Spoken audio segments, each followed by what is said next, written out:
जय माता दी मित्रों, कैसे हैं आप सभी। आशा करता हूँ मित्रों आप सभी अच्छे होंगे, स्वस्थ होंगे। मित्रों, आज मैं आप सबको अपराजिता स्तोत्र के बारे में जानकारी दूंगा। देखिए, ये जो अपराजिता स्तोत्र है, ये माता अपराजिता का ही स्तोत्र है। यानी कि जब आप इस स्तोत्र का पाठ करेंगे तो आप इस स्तोत्र के माध्यम से देवी अपराजिता की स्तुति करेंगे, जो कि माँ दुर्गा का ही एक स्वरूप है, माँ आदि शक्ति का ही एक स्वरूप है। यहाँ तक कि ये इतना शक्तिशाली स्तोत्र है, जिस प्रकार से दुर्गा सप्तशती में देव्या कवचम है, यानी कि देवी का जो कवच है, उसी प्रकार से अपराजिता स्तोत्र भी बहुत ही शक्तिशाली स्तोत्र है। इस स्तोत्र का जो कोई भी पाठ करता है वह अपराजित हो जाता है, यानी कि उसको कोई भी पराजित नहीं कर सकता। यह स्तोत्र जब आप इसका पाठ करते हो तो कवच की तरह काम करता है। जैसे देवी कवच काम करता है, उसी प्रकार से ये भी काम करता है। और भयंकर से भयंकर भूत की बाधाओं, प्रेत की बाधाओं, चुड़ैल की, डाकिनी, शाकिनी, जिन्न, खबीस, बेताल, कितनी भी बड़ी से बड़ी दुष्ट शक्ति क्यों ना हो, अगर आप देवी अपराजिता के इस स्तोत्र का पाठ करते हैं तो कोई भी दुष्ट शक्ति आपको नुकसान पहुंचा ही नहीं सकती। आपका नुकसान पहुंचाना तो बहुत दूर की बात है, कोई भी बुरी शक्ति आपका बाल भी बांका नहीं कर सकती। इतनी शक्ति है इस स्तोत्र के अंदर। ठीक है। और इसी के साथ में अगर आप इस स्तोत्र का नियमित रूप से पाठ करते रहते हो तो धीरे धीरे ये स्तोत्र आपको सिद्ध होना शुरू हो जाता है।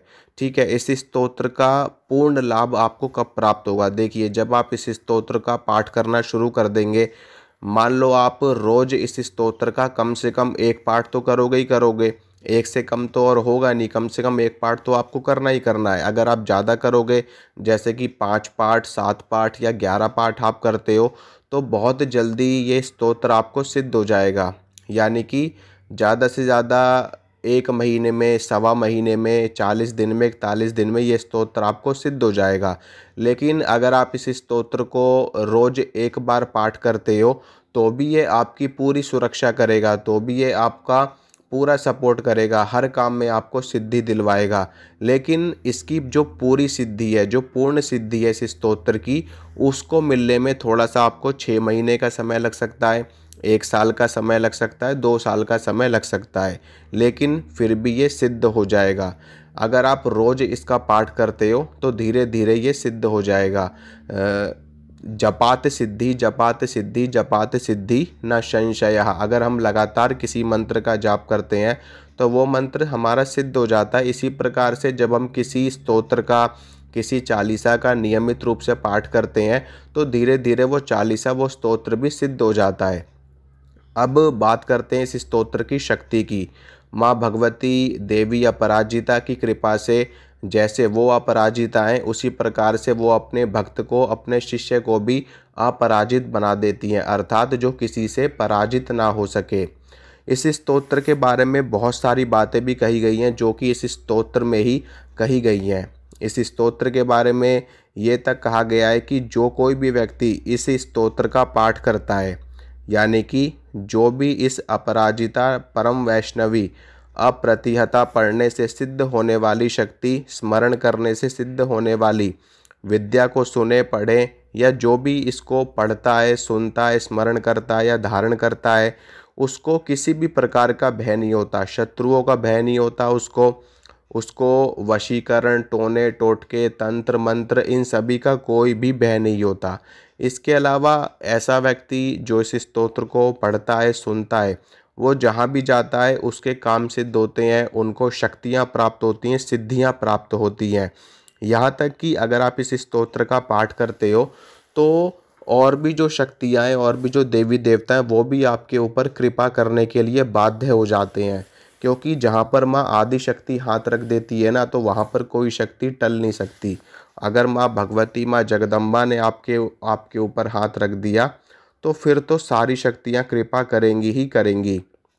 अगर आप इस स्तोत्र का पाठ करते हो, अगर कोई महिला इस स्तोत्र का पाठ करती है और वो महिला गर्भवती है, तो निश्चित रूप से उसका गर्भ स्थिर रहता है। ठीक है, इतनी शक्ति है इस स्तोत्र में। अगर किसी का गर्भ बार बार गिर जाता हो, बच्चा मर जाता हो, पेट में बच्चा गिर जाता हो, या किसी भी प्रकार की कोई समस्या हो गर्भ से जुड़ी हुई, तो आप इस स्तोत्र का पाठ करिए। इससे आपका गर्भ ठहरेगा, आपका बच्चा सुरक्षित रहेगा, और जब वो शिशु जन्म लेगा ना, तो इतनी शक्ति होगी उसके अंदर, इतना बल होगा, इतना उसका जो शरीर होगा वो भी एकदम वज्र के समान होगा। इसके साथ में इस स्तोत्र का जो भी पाठ करता है उसकी जितनी भी शारीरिक समस्याएं होती है, यानी कि जो शारीरिक रोग होते हैं, जैसे कि आँखों का रोग हो गया, चर्म रोग हो गया, शरीर का रोग हो गया, हाथ का, पैर का, जो भी समस्याएं हैं शरीर में, वो सारी समस्याएं खत्म हो जाती है। तो कहने का तात्पर्य ये है मित्रों कि इस स्तोत्र का पाठ करने से ओवरऑल जितनी भी प्रॉब्लम्स है, चाहे वो आपकी शारीरिक हो, मानसिक हो, आध्यात्मिक हो, दैहिक हो, दैविक हो, कोई सी भी समस्या हो, वो समस्या से आप बाहर निकल आते हो। सबसे बेस्ट चीज़ तो इसकी मुझे ये लगी है कि इस स्तोत्र को पढ़ने से ना कोई भी दुष्ट शक्ति आपको हाथ नहीं लगा सकती। इस बात की तो फुल गारंटी है। भूत प्रेत चुड़ैल डाकिनी शाकिनी, मतलब कि ब्रह्मास्त्र की तरह काम करता है ये नेगेटिव शक्ति के मामले में। तो आप इस स्तोत्र का पाठ करिए, रोज का एक पाठ तो आप जरूर करिए। आपको नॉर्मल से करना क्या है कि जैसे आप स्नान तो करते ही हो डेली, सुबह सुबह प्रातःकाल हर कोई स्नान करता है, तो स्नान करने के बाद में शुद्ध वस्त्र पहनिए, अपने पूजा घर में जाइए, वहाँ पर एक धूप बत्ती जलाइए, और धूप बत्ती जलाने के बाद में अगर आप देसी घी का दीपक जला सकते हो माँ भगवती के सामने तो बहुत अच्छी बात है। अगर दीपक भी नहीं जला सकते आप तो कम से कम धूप बत्ती जलाइए, और धूप बत्ती जलाने के बाद में इस स्तोत्र को लीजिए और इस स्तोत्र का पाठ करिए। एक पाठ रोज का करिए, नियम बना लीजिए, नियम आपका खंडित नहीं होना चाहिए।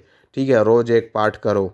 अगर आपकी तबीयत खराब है, आप बीमार हो, या आप कहीं बाहर फंस गए हो, किसी काम में गए हो, कहीं शादी में गए हो, और किसी काम में अट फंसे हुए हो, तो मन ही मन में इसको पढ़ लीजिए, मन ही मन में इसका स्मरण कर लीजिए। या फिर आप बैठे हो तो धीमी आवाज़ में आप इसको अपने मन में, अपने मुंह में पढ़ते रहिए। जैसे हम किसी चीज़ को याद करते हैं, ऐसे आप इसको पढ़ सकते हो बैठे बैठे, मन ही मन में आप इसका स्मरण कर सकते हो। ठीक है, तो ऐसे भी कर सकते हो। अगर आप नहा नहीं सकते तो हाथ पाँव मुँह धो लीजिए अच्छे से, हाथ पाँव मुँह धो करके तब आप इसका पाठ करिए। ठीक है, तो कैसे भी आप इसका पाठ करोगे ना, लेटे लेटे, बैठे बैठे, चलते फिरते भी, यहाँ तक कि मैं आपको ये बताता हूँ कि अगर आप ऐसी किसी डरावनी जगह पर गए हो, कहीं शमशान में आप गए हो, नदी के किनारे गए हो, या रात्रि काल में आप कहीं एक अकेले में हो, आपको डर लग रहा है, आपको शत्रुओं का भय लग रहा है, चोरों का डर लग रहा है, डाकुओं का डर लग रहा है, या कोई भी बुरी शक्ति का डर लग रहा है, तो वहाँ पर आप इस स्तोत्र को बोल बोल करके इसको पढ़ना शुरू कीजिए। यानी कि जैसे मैं आपको बोल करके बता रहा हूँ, ऐसे आप इसको ज़ोर ज़ोर से उच्चारण करके इसका पाठ करिए। इसकी जो शब्द है, उन शब्दों से जो तरंगे निकलेंगी ना, वो तत्काल आपका डर ख़त्म कर देंगी। आपके मार्ग में अगर कोई बाधा आ रही होगी तो वो बाधा ख़त्म कर देंगी। तो बहुत शक्तिशाली है। जब आप इसका पाठ करोगे तो और भी ज़्यादा शक्तियों का अनुभव आपको होगा। ठीक है, मेरे कहने से कुछ नहीं होता मित्रों, जब आप इसको अपने जीवन में उतारोगे तभी आपको इसका असर दिखाई देगा। ठीक है मित्रों, आशा करता हूँ मित्रों जो जानकारी मैंने आपको दी है आपको अच्छी लगी होगी, आपको पसंद आई होगी। अगर मेरे द्वारा दी गई जानकारी आपको अच्छी लगे तो वीडियो को लाइक करना, वीडियो को शेयर करना, चैनल को सब्सक्राइब करना। जय माता रानी की।